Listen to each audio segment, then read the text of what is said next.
Une vingtaine de jeunes qui sortent, puis le possum, par exemple, qui monte dans la poche, mais il y a seulement 13 mamelles, si je me rappelle bien. Fait que le jeune se branche dans les mamelles, puis termine son développement utérin comme tel dans la poche marsupiale. Puis les eutériens, c'est les mammifères à placentation véritable chez lesquels les fœtus sont entièrement entretenus par un placenta. Le placenta, c'est vraiment un organe d'échange entre la mère et le bébé.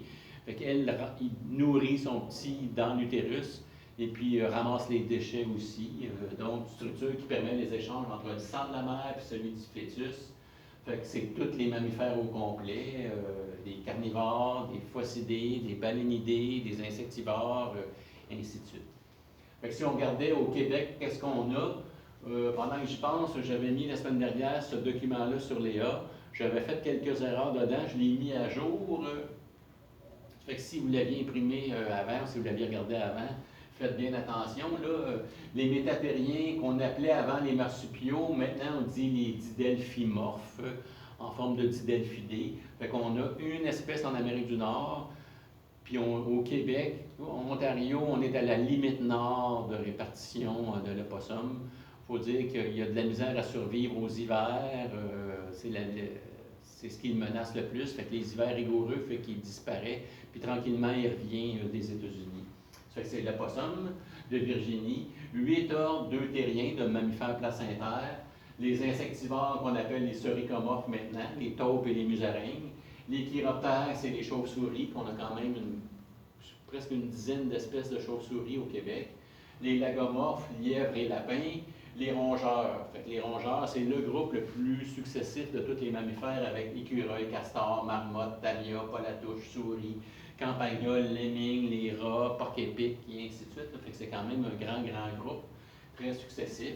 Les cétacés, les mammifères marins, baleines, dauphins, marsouins, belugas, narvals, cachalots, les plus gros mammifères sur la Terre. Les carnivores, qui sont aussi très diversifiés.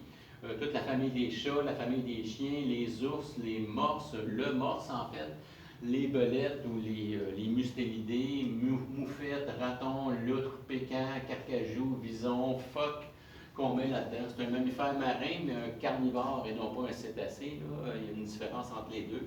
Avant, il était classé dans les pinnipèdes.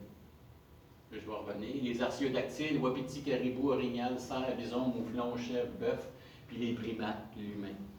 Ça donne une allure de ce que j'ai à vous présenter. Ça fait que la première chose que je vais vous présenter, ça devrait être les insectivores, puis les chiroptères, si je me rappelle bien. Ça fait que c'est tout. Si vous avez des questions, n'hésitez pas à le re-regarder.